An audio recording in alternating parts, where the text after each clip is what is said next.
Now it may look like this lecture's starting out a little bit messy, but actually messiness is sort of the point of today's lecture. So let's see if we can do something about the mess.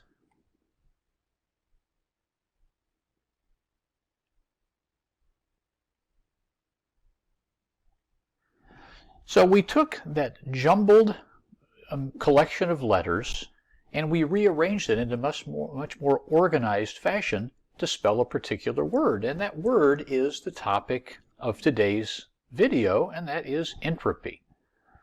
So what exactly is entropy?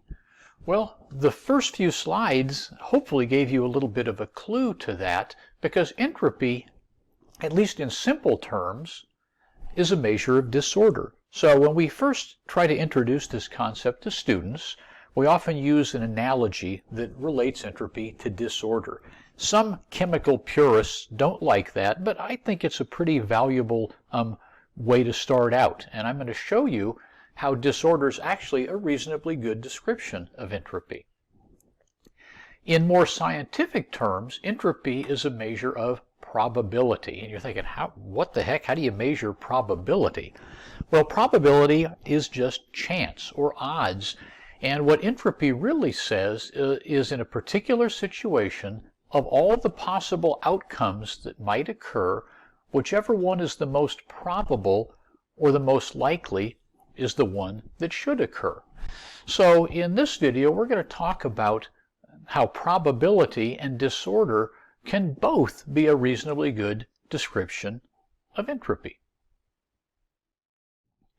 So let's use some coins to take a look at the relationship between disorder and probability and entropy. If we were to flip two coins into the air, there are several ways those coins could land. One of the possibilities would be both heads. Another possibility would be both tails. We could get one head and one tail, and we could get one tail and one head. So what is the probability of each of these things happening? Well, there's 4 different possible outcomes, and heads is only one of those, which means your odds of getting 2 heads on any coin flip is 25%. Same thing is true with getting 2 tails. Now, a head and a tail can occur 2 times out of 4, which means your probability is greater. It's a 50% chance of getting 1 head and 1 tail. Well, what if we had more coins? What if we had 10 pennies instead of 2? If I flipped these 10 pennies in the air, what are the chances that they all come up heads? Well, you might be surprised to know that it's now 1 out of 1,000. There are 1,024 different possible ways those 10 coins can land, but only one of them is all heads. So that's a very low probability occurrence, which means entropy would probably not favor that. Now let's suppose that we decided we wanted 9 heads and 1 tail. Do the probabilities change in that case? Well, we have to simply ask ourselves, how many different ways could you get 9 heads and 1 tail? So there's 1, 2, 3, 4, 5, 6, 7, 8, 9, and 10. There were 10 different outcomes that would give us 9 heads and 1 tail. So that means instead of 1 out of 1,000, like we had for the heads, now it's 10 out of 1,000. So the chances of getting 9 heads and 1 tail would be 1 out of 100. If we went to 2 tails and 8 heads, what do you suppose would happen? The probabilities would get even higher. If we had 3 tails and 7 heads, even higher. In fact, the maximum probability we would find is if we had 5 heads and 5 tails. Just like the chances of getting 1 head and 1 tail, or equal numbers of those with 2 pennies, the same thing is true with any number of pennies. With 10 pennies, 5 heads and 5 tails is the most likely outcome. It turns out to be about 1 out of 4 would be your chances of getting half heads and half tails. And the chances of all heads was only 1 in 1,000, so this is substantially higher. Now, how does this relate to disorder. So let me ask you a question. Which do you think is the more organized arrangement of pennies? Would it be the one that has this mixture of heads and tails? Or would it be the one that has all of the coins heads up, pointing in the same direction? So once again, there's our arrangement with a mixture of heads and tails. And there's our arrangement where it's all heads.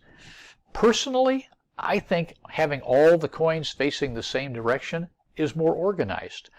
Entropy says, yeah, it's definitely a lower probability. So entropy favors the half heads and half tails because there's more ways that can happen.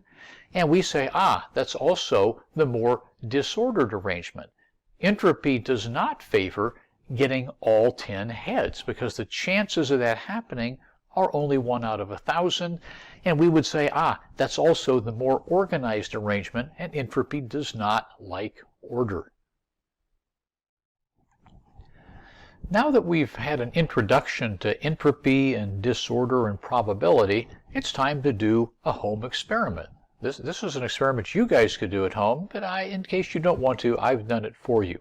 So check out the next video.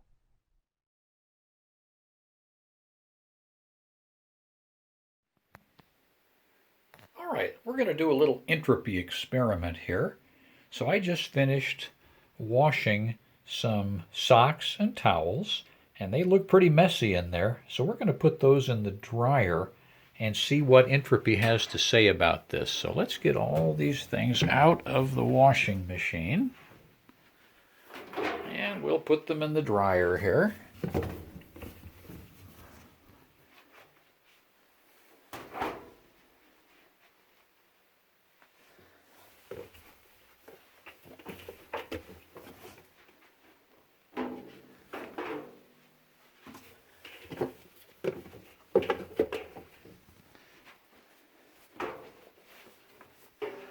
Now they still look pretty messy there in the dryer. So we're going to dry these and see what happens when they come out. All right, the dryer has finished running. So the clothes have been tumbling around in there for the last half hour or so. And if you remember our discussion about entropy, the clothes should have ended up in the most likely or the highest probability arrangement. And of course, of all the ways the clothes could end up, one way would be in a jumbled heap, and the other way would be neatly folded in a pile. Now, you're probably thinking, what are the chances of the clothes ending up in that dryer in a neat pile? Well, admittedly, it's incredibly, incredibly tiny. It makes Avogadro's number look extremely small. But if we did this for billions and trillions of years, maybe one time in one dryer load, through random chance, the clothes might just tumble and find themselves neatly folded. Let's find out what happened this time. Oh my God! It's a miracle! All of the socks, all of the towels and washcloths, through some random occurrence, have turned out to be perfectly folded. I will probably never see that again in my lifetime. Now, I was just playing with you before. Of course, there's no way, or at least there's almost no way, that all those towels and socks could have ended up perfectly folded by themselves in the dryer. This is what they actually looked like when I opened the dryer. Of all the infinite ways that those towels and socks could be arranged, the most likely way is in a jumbled heap. There's a lot of ways it could be in a mess, and there's only very few ways that they could be neatly folded. So even though there is a tiny, incredibly tiny possibility that through some random chance all those clothes could be ended up folded when we took them out of the dryer, it is infinitesimally small. When I say energy and entropy rule, you can take that two ways. They do rule because energy and entropy, they are the things that determine whether a process is going to happen or not. I also can say they rule because there are some rules that we can apply that will help us figure out whether a particular process will occur. So let's look at the 4 different possible cases we can have with energy and entropy. You can think of energy and entropy like 2 monarchs ruling on a throne, and they either have to vote thumbs up or thumbs down on what's going to happen in any given situation. So in our first case, let's suppose that entropy is increasing. Entropy likes that. That's what entropy wants to happen. So anytime a process has an increase in entropy, entropy gives it a big thumbs up. Energy likes to be released. Anytime energy is released, that's an exothermic process, and that means you're producing energy. In chemistry, I like to think of energy like money or currency. We like to make money in business. In chemistry, they like to produce energy. So anything that produces or releases energy, that's good. That's another thumbs up. And so any process in which entropy increases and energy released will always occur spontaneously. So that'll always be a spontaneous process. In our second case, we have entropy decreasing. Now, if entropy is decreasing, things are becoming more organized, and entropy is going to be going, no, I don't like that. So entropy is going to vote no. However, if energy is released, it's still going to be a thumbs up. So what's going to happen? Well, it depends on who's stronger. When entropy and energy oppose one another, sometimes the process happens, and sometimes it doesn't. And so in this case, a process may be spontaneous. Sometimes they'll occur spontaneously, and sometimes they won't. Case number 3 is simply the reverse of that. Now we're back to increasing entropy, which is thumbs up for entropy. But now we have energy absorbed. That means this process needs energy. And so that's not a good thing. So energy says, no, I don't want to have to spend myself. So energy votes no. Again, like the previous one, if they oppose each other, then we don't know for sure. We're going to have some more information. It might occur spontaneously, and it might not. And our fourth case, if entropy is decreasing and entropy is voting no, and energy is absorbed and energy is voting no, then we can be certain that that process will never occur spontaneously.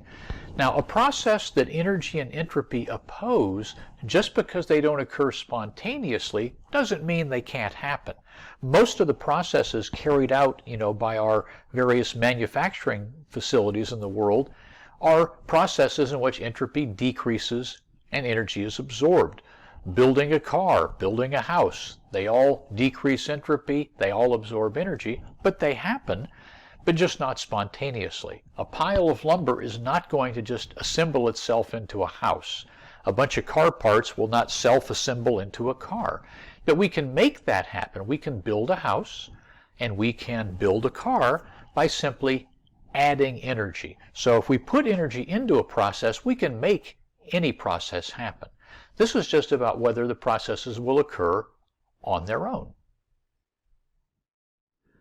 If you remember back in Chapter 7, I gave you a law to follow to help predict whether processes would be spontaneous, and that was that all spontaneous processes are exothermic. Now you may remember I added a little provision to the end of that, and that was until Chapter 15. I told you at the time that once we got to Chapter 15, we were going to learn something new, and we'd have to adapt. So this is my new and improved law. Now, for a process to be spontaneous, at least energy or entropy must favor it. We talked just a couple of minutes ago about the 4 different cases. If they both favor it, it will definitely be spontaneous, but if one of them favors it, it still could be spontaneous. So the minimum requirement for a process to be spontaneous is at least one of them has to favor it. If they both oppose it, that's the one time we can be sure it's not going to occur spontaneously. So let's go back to some examples we worked on in the previous video on our introduction to solutions. we talked about forming a couple of different solutions and whether those processes would be endothermic or exothermic. The first one we did was we added calcium chloride to water to make a solution. Now we know calcium chloride is soluble in water because the 95% rule tells us so, and when you add it to water, it gets hot. And so back in chapter 7, that would have made perfect sense. If it dissolves spontaneously, it ought to be exothermic. And because it's exothermic, energy is being released, and energy likes that. So this is, as we would expect, an exothermic process. Now, how does entropy feel about calcium chloride dissolving in water? Well, let's take a look back at an example we did earlier, and that was what happens when salt dissolves in water. So we can use sodium chloride as a substitute for calcium chloride or any other ionic compound that dissolves in water. Ionic compounds are very organized. All of the positive and negative ions are neatly arranged in these crystals. Entropy hates crystals. Oh, just hates it because they are so organized. Now, when an ionic compound dissolves in water, all of those ions break apart, and now they're floating around in the water. So instead of a single crystal, we have trillions of individual ions floating around in the water, which means we have an almost infinite number of ways we can arrange those ions. So entropy loves solutions. Entropy loves it when a solid dissolves in water to form a solution. So entropy is increasing. So calcium chloride definitely dissolves in water because energy says thumbs up and entropy says thumbs up. The second solution we looked at was ammonium chloride.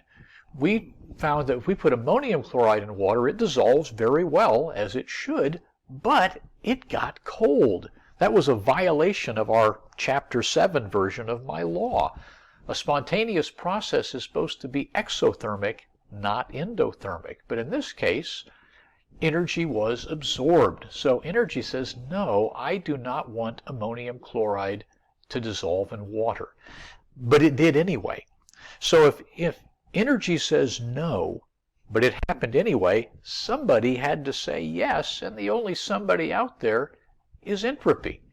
Entropy, as I said earlier, loves solutions. So the entropy increase you get, it's massive when you dissolve a solid and turn it into a solution. That's able to offset that cost of energy. Energy says, well, if it's not too expensive, I'd be willing to do it as long as we're getting some disorder out of it. So it's sort of a balance between the two. If the price isn't too high in energy, then it can be made up by entropy. And that's why ammonium chloride dissolves in water. Now, what about calcium carbonate? Calcium is a +2 ion, carbonate is in -2. So the 95% rule says calcium carbonate is not going to dissolve in water, and it doesn't. So from an energy and entropy standpoint, why is that?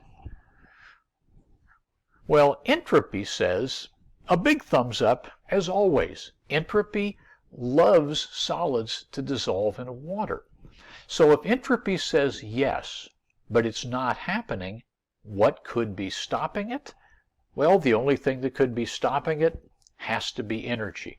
Apparently, the energy cost in breaking that ionic salt apart and allowing it to dissolve in water is just more than entropy can pay. So as we said before, if energy and entropy disagree with each other, sometimes it happens and sometimes it doesn't. With our ammonium chloride, we looked at just a moment ago, energy opposed it and entropy favored it. And in this particular case, entropy was the winner. And then in this current one with calcium carbonate and water, entropy favored it again, energy opposed it again, but this time energy won. So sometimes the only way you can tell for sure who is the winner is to actually do it. And in many cases, that's what we have to do. We have to actually carry out the process and see which of them ended up winning. There are a number of factors that affect entropy. It'll help you determine whether entropy is increasing or decreasing in a particular situation.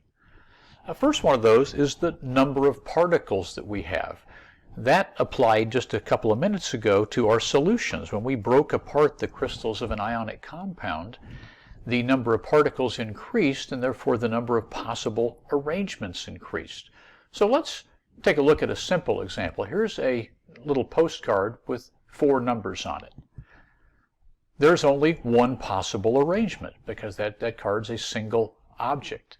Now, if I were to cut that card into 4 pieces, I could arrange it in different orders. So I could make it 1, 2, 4, 3, or 2, 1, 4, 3, or 2, 1, 3, 4. It turns out there are actually 24 different ways that those 4 cards could be arranged, and so the fact that there's many more possible arrangements, it means that the entropy would be greater in this case. So anytime you break something into more pieces or more particles, the entropy will increase. The physical state has a huge impact on entropy. Solids are very organized, and so entropy of solids is very low. In fact, in science, the definition of zero entropy is a perfect crystalline solid at absolute zero. As you convert it to a liquid and the particles now have more mobility, they have more locations they can be, more possible arrangements, greater entropy. And of course, gases have a huge number of possible arrangements. So entropy starts out low with solids and increases until it gets to gases where it's very high. Temperature is a factor in entropy. Hot water has more entropy than cold water. If you remember back to chapter 11 when we talked about quantum mechanics, the energy is somewhat like matter in that it comes in fixed units called quanta. So hot water simply has more of these units of energy, and the more units you have, it's like having more particles. There are more ways to distribute those pieces of energy within the hot water than the cold water. So all other things equal, something at a higher temperature will have a greater entropy than something at a lower temperature. All right, let's do a few practice problems now involving energy and entropy. So it's important that you remember when you're taking a quiz or exam that your choices for energy are released, absorbed, or unchanged. You don't want to use those words released and absorbed for entropy. You'll see with entropy we say increase or decrease. And there's a good reason for that. Energy is actually a tangible material. Energy can flow in or out of something. So you can release energy, you can absorb energy. You can't absorb entropy. Entropy has no actual physical meaning. Entropy is simply a state of being. And you can change its state. So you can change it to a state of higher entropy, you can change it to a state of lower entropy. So just make sure that when you're answering a question, if it's energy, use the choices I've given you. If it's entropy, use the choices I've given you. All right, here's the first one. And boy, this is hitting close to home. I finally get a haircut, and I'm definitely looking forward to that time. Probably good you can't see me here. I'm beginning to look like I did in the 70s. So how do energy and entropy feel about getting a haircut? Well, first of all, any process that requires energy to make it happen is energy is absorbed. It takes energy to physically cut the hair. So clearly, energy is absorbed in that process. Now, what about entropy? Well, the hair originally was on my head. Now there's all these clippings of hair strewn all over the floor, and so there's many more ways those clippings can be arranged, so the entropy has increased. So energy absorbed and entropy increases in this particular case. The second one is a chemical reaction of ammonia gas and hydrogen chloride gas forming ammonium chloride. And I'm telling you, sometimes I will tell you whether the process is spontaneous or specifically non-spontaneous. That bit of information can be helpful. The fact that I put the word spontaneous in here tells you that at least one of them wanted it to happen. So if we take a look at it, entropy is the easy one here. We have two particles going to one particle. We have gases becoming solid. Both of those things say entropy is definitely decreasing. So entropy is not favoring it. So now we know two things. We know because it's spontaneous that somebody has to want it to happen, and we know it's not entropy, and therefore energy must be the one that supports it, and therefore energy would have to be released. To be spontaneous, as we said before, at least one of these things has to favor it, and if it's not entropy favoring it, it would have to be energy. Okay, water freezing to make ice. Now you might think because water's cold, every time someone thinks about something cold, they think endothermic. But in order to freeze water to make ice, you have to lower the temperature of the water, and that means removing energy. So energy has to flow out of the water. And of course, from an entropy standpoint, it's pretty obvious because turning a liquid to a solid clearly is a decrease in entropy. So as we said in the beginning, energy is released because to go from solid to liquid, from liquid to solid, you have to remove energy, so energy has to be leaving or being released. And of course, anytime you change a liquid to a solid, entropy is going to be decreasing. Okay, our last one, a field of hay is mowed. Well, clearly it takes energy to mow the hay. You know, the farmer in this tractor has to go around and mow that hay, so it's clearly that's requiring energy. Now, before the hay was cut, all of the stalks of hay, or all those grasses, were locked in one particular spot. Once they were cut, however, now those pieces of hay are free to go anywhere they want. They can blow in the wind and be in many, many more different arrangements, which means entropy would be increasing. So these are just some examples. There are more examples on the worksheets and the practice quizzes and the practice exams.